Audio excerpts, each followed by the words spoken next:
हमारे साथ महेंद्र भट्ट जी जुड़ रहे हैं, उत्तराखंड बीजेपी के अध्यक्ष। बहुत स्वागत है महेंद्र भट्ट जी आपका न्यूज़ 18 पर। नमस्कार। तो आंकड़े इस वक्त आपकी स्क्रीन पर होंगे, लेकिन फिर भी मैं दर्शकों के रेफरेंस के लिए बता देती हूं। इस वक्त जो ओवरऑल डेटा हमारी स्क्रीन पर चल रहा है एग्जिट पोल का, उसमें 231 से 243 सीटें एनडीए, 94 से 106 सीटें पर आईएनडीआईए गठबंधन आगे है। लेकिन बात उत्तराखंड की करें तो जो उत्तराखंड का डेटा आया, एक बार फिर 5 में से 5 सीटों पर बीजेपी को आगे दिखाया जा रहा है उस डेटा के मुताबिक। इस पर आप क्या कहेंगे? 2014, 19 और 24 यानी जीत की हैट्रिक आप लगाने जा रहे हैं।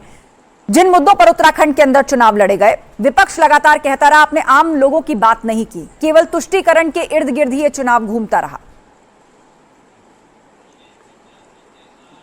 देखिए, उत्तराखंड के अंदर यहाँ के जनमानस के मन में नरेंद्र भाई मोदी जी के प्रति जो श्रद्धा का भाव है वो यहाँ के विकास को लेकर है।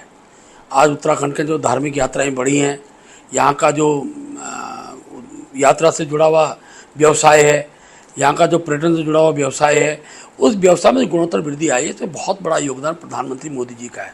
उनका बार बार इस देवभूमि में आना और यहाँ की उन समस्याओं को, जो यहाँ की मूलभूत समस्या है, वैसे तो मोदी जी लंबे समय तक उत्तराखंड को उन्होंने समझा है, उन्होंने देखा है, तो मैं कह सकता हूँ कि यहाँ के जनमानस के लिए पिछले 10 वर्षों में मोदी जी ने चाहे ऑल वेदर रोड का विषय हो, चाहे रेलवे कनेक्टिविटी का विषय हो, चाहे एयर कनेक्टिविटी का विषय हो, और हर प्रकार से यहाँ का जो पर्यटन है, चाहे साहसिक पर्यटन हो, धार्मिक पर्यटन हो, उसमें जिस प्रकार गुणोत्तर वृद्धि मोदी जी ने इस बीच में की है और यहाँ की अर्थव्यवस्था में उसका जो योगदान है यहाँ की जनता भूल नहीं सकती। और मैं कह सकता हूँ आज पुनः उत्तराखंड से 5 कमल हम मोदी जी को भेंट करने जा रहे हैं और हम हैट्रिक बनाएंगे और पुनः देश के अंदर, देश के मूर्धन्य नेता जिनका विश्व में एक अपना स्थान है, आज भारत पुनः देश के प्रधानमंत्री बनने जा रहे हैं। मैं अपनी ओर से उत्तराखंड की समस्त जनता का आभार व्यक्त करता हूं कि आज उनका जनादेश जो एग्जिट पोल के माध्यम से आया है, ये 4 तारीख को सार्थक सिद्ध होगा।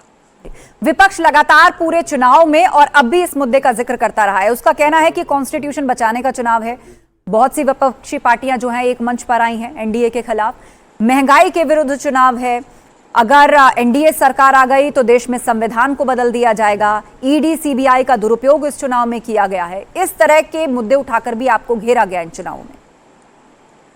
देखिए, इंडी गठबंधन जो था, उसकी जो बनने का जो उद्देश्य था वो निश्चित रूप से आज मैं कह सकता हूं कि भारत के अंदर तुष्टीकरण की राजनीति का पटाक्षेप हुआ है, भ्रष्टाचारी पर भय का वातावरण तैयार हुआ है, परिवारवाद पर कुठाराघात हुआ है, और जो कुर्सी के लिए ईमान और अपने जो बातें उन्होंने कही थी, खासतौर में दिल्ली केजरीवाल जी की बात करूं तो जिनको उन्होंने भ्रष्टाचारी बताया था, ऐसे भ्रष्टाचारी इकट्ठे हो जाते हैं।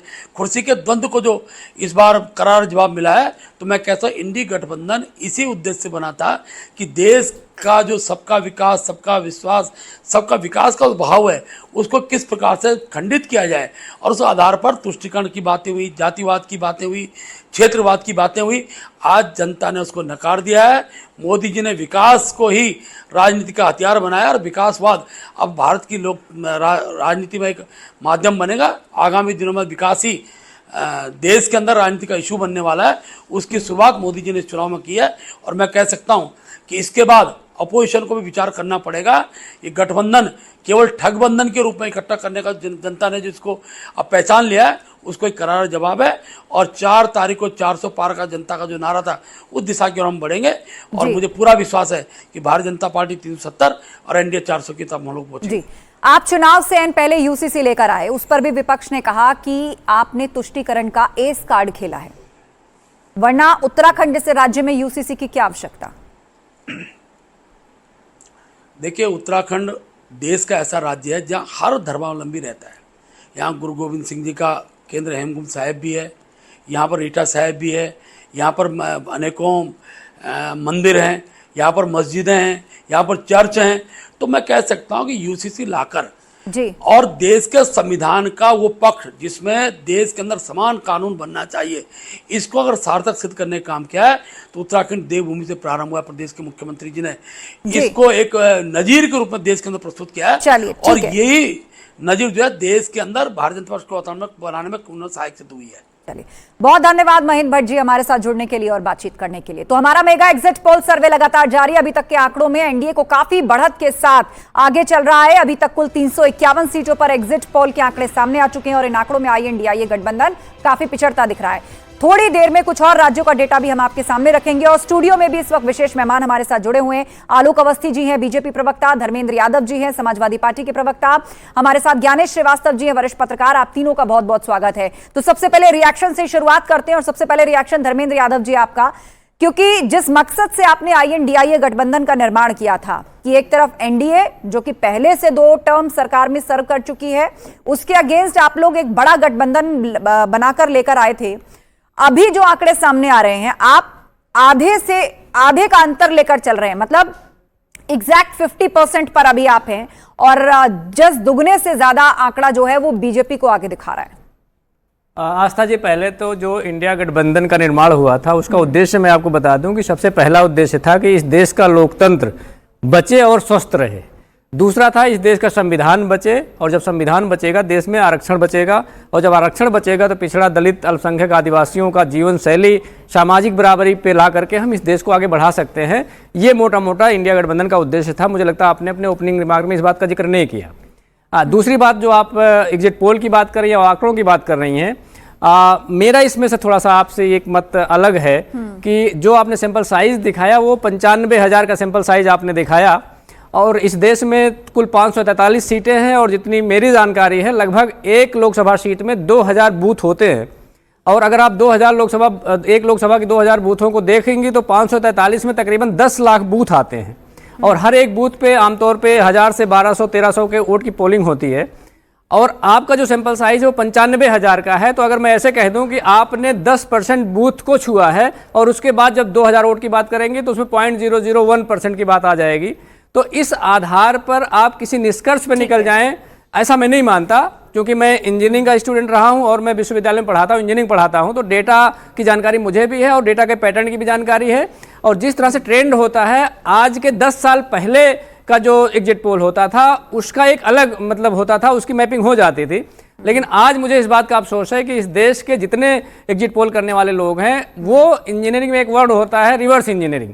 तो रिवर्स इंजीनियरिंग में हम करते क्या है कि पहले गोल को सेट कर लेते हैं, उसके बाद सारे पैरामीटर को उसके हिसाब से बदल के वहां ले जाकर पहुंचा देते हैं। तो मोदी जी ने जो आपको 370 का बताया था, हूबहू लगभग सारे एग्जिट पोल के लोग वही ले जाके पहुंचा रहे हैं, चाहे इधर से 2 काट के 2 बढ़ा के।